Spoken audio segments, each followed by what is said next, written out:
What is up, everyone? I've got two motherboards here with me. I'm gonna just explain a little bit on how to find the circuits on this one. So, posted a video like this.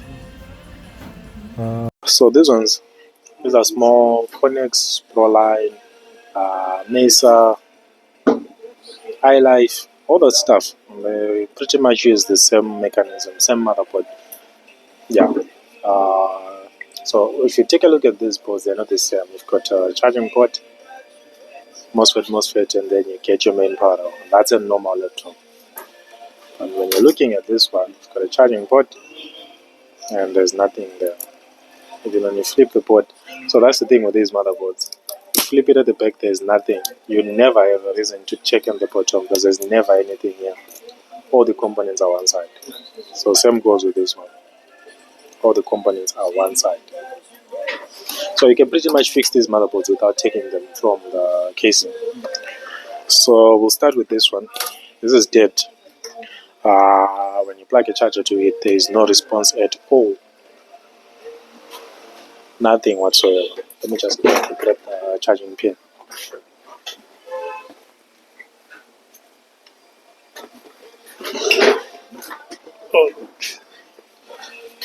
Okay, so I've got my power supply set to, I'm gonna reduce it to 12 volts because these are 12 volts.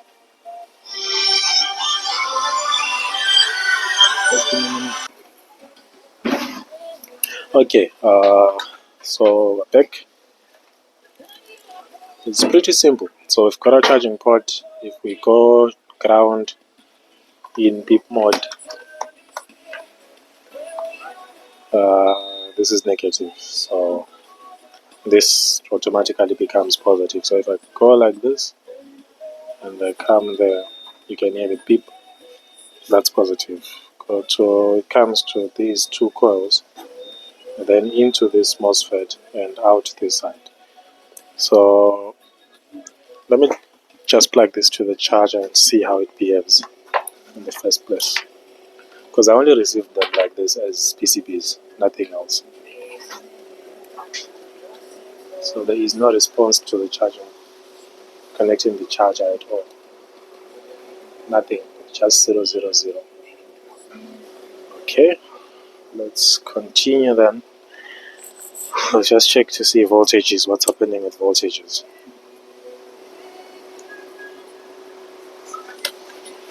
Bring the multimeter into the picture here.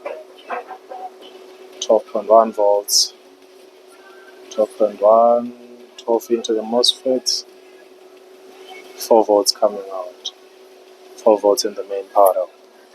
So we have an issue. 12 volts is not getting to the main power.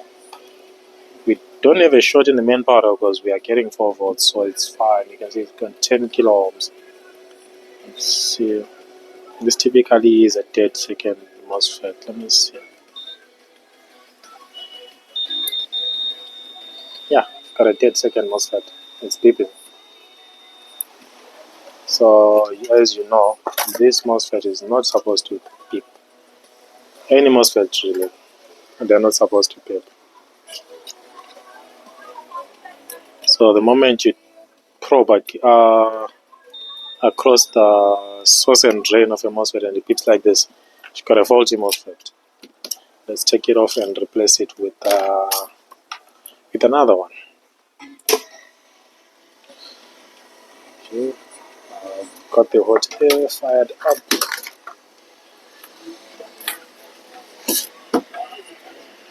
Let's see if we can fix this one as quickly as possible.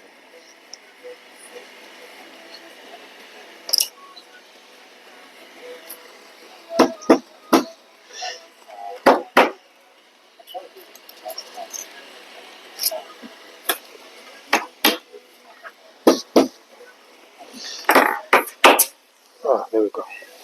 The nozzle for my hot air was not sitting properly, so I had to adjust it. There we go. That is off. Let me grab it from a donor board and see. This will do. Let's just test it and make sure that it's working. Just a minute. Alright, so I'm back. Let's complete this repair now. So I believe this is the same pin, so let's check. This MOSFET is 5, no beep across it. So I'm putting here because this is the same connection going to there.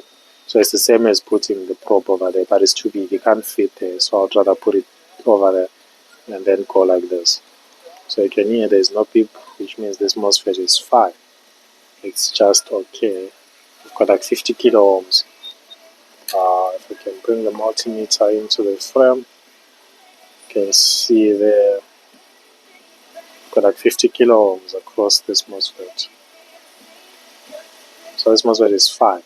Let's take that one and replace it onto this PCB that we are actually fixing.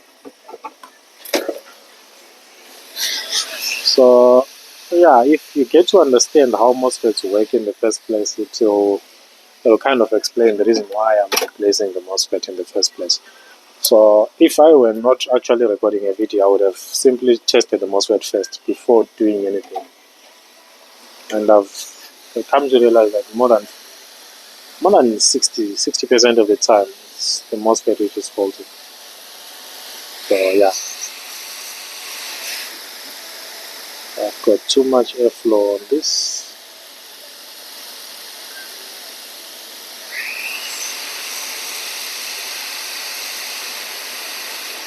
Alright, there we go. MOSFET has been replaced. Let's see.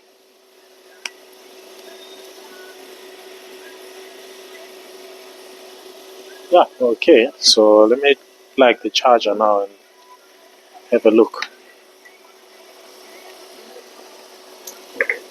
Let's hope it's gonna behave properly now.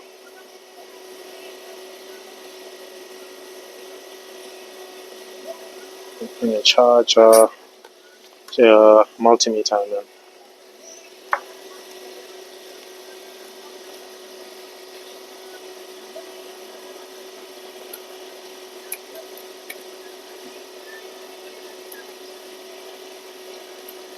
so I'm actually not getting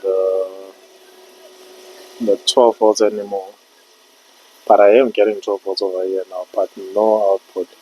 I'm gonna guess that I've got an issue with my most probably the MOSFET which I replaced with is not the proper one. But just before I replace that MOSFET, let me check if I've got a short this side, because this is where the battery is connected, somewhere this side. So I'm just gonna check if I've got a short circuit or something like that. Because if any of these are faulty, they can give a reason for the MOSFET not to give an output. So this seems to be fine. I'll see if I can replace with another one. Just another MOSFET to see if that works.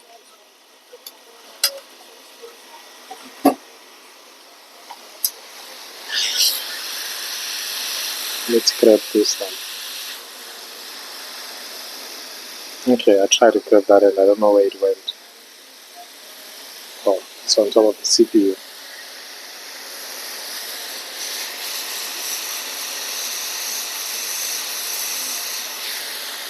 Alright.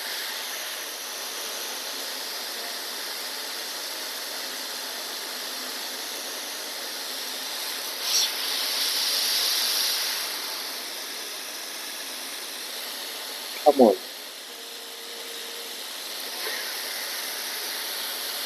Why is it not sitting on the PCB? On the keys, I know. How? What sorcery is this? And now it has just snapped and went away. Okay, maybe I need to find another donor board. That MOSFET I'm not finding it. It's gone. Okay guys, I've got another donor board. I'm gonna grab MOSFETs from this one now.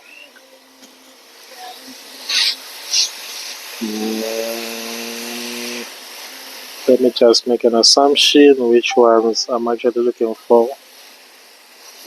Oh, that's clear then. It's too much one and the same thing.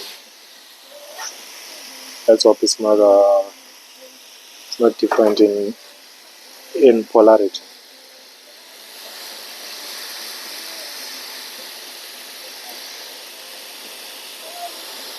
I think I need a new tweezer. This tweezer can't grab components anymore. It keeps snapping them.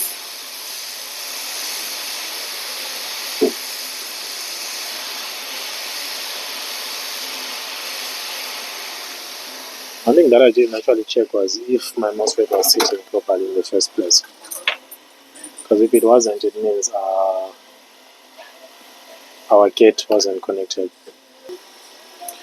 Alright, so I'm gonna test this now. And still there's no result. Would you look at that? That's wild. Alright, so what I'll do is I'll just jump into the tweezer like this. And see if I get a result. I'm not getting a result at all. Now that's interesting.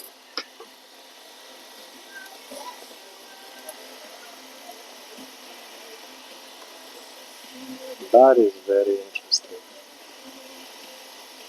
No, I'm actually not even getting voltage here. No, I'm not getting nothing. What's happening?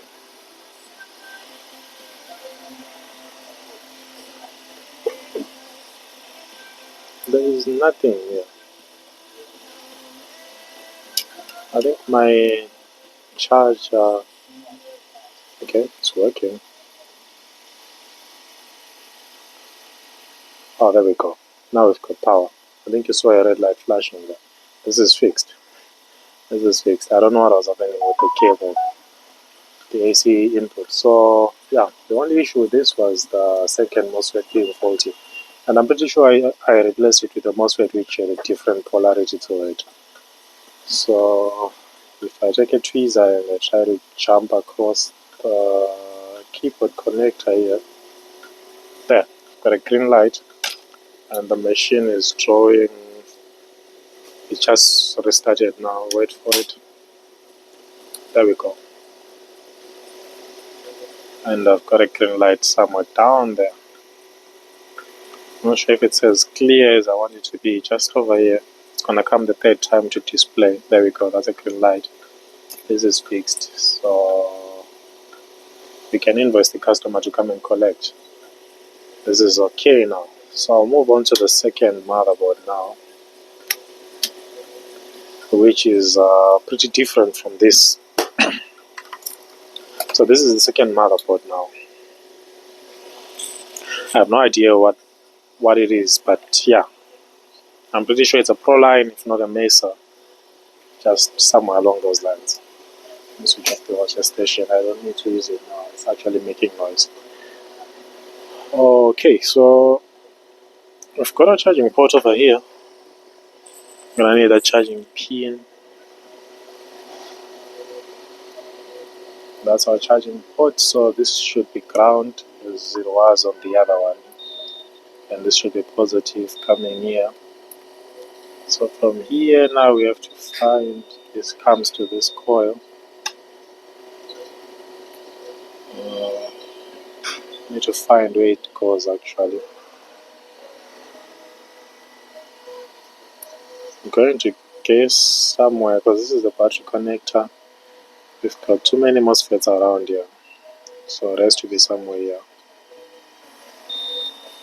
There we go. So from here it's going there. So the reason why I didn't even bother to probe from a coil is that I know the coil is fine, so which means whether I'm here or I'm there, it doesn't make a difference. So there we go. Our power comes here first, and from here it goes into the first MOSFET, second MOSFET, and then main power. You can see the resistor there, the current sense resistor. So I'll take my card and measure the second MOSFET like I did on the other one. It's dead. It's dead. Got 1.3 ohms. So we'll just focus on replacing this MOSFET, and hopefully this will be fixed. I didn't even test what's the condition with this one, but anyways, it came in as dead, so it's obvious what's the issue. I'm gonna pull off that MOSFET and replace it with another one. This time I'm gonna grab the MOSFET from the same donor board I used the second time, not the first one.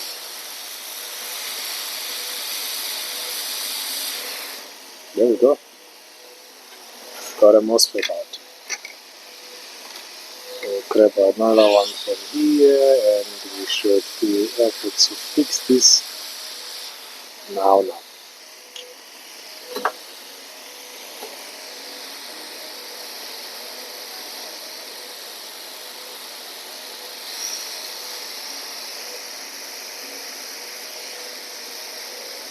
Okay, let me replace this now.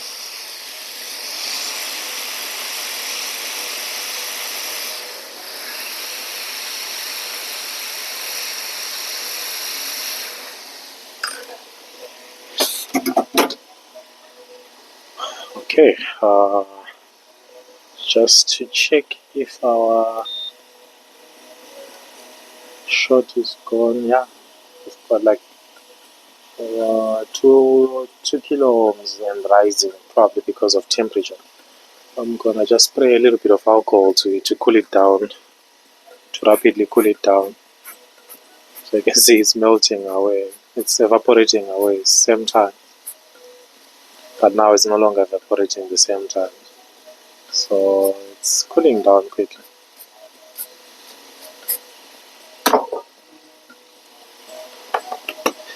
Anywho, let's plug the charger and test this thing out. What do we get? We've got a red light. We've got a red light. This is fixed. I think at this point you understand the concept that I was driving at. Let's try to short the keyboard connector, because the power button on these machines is on the keyboard connector. So I know it's around pin number 5 there. We've got a blue light. This is on, and it's drawing some current this side. Wait for it. There we go. So this is fixed. At this point I think you get the concept that I was driving at.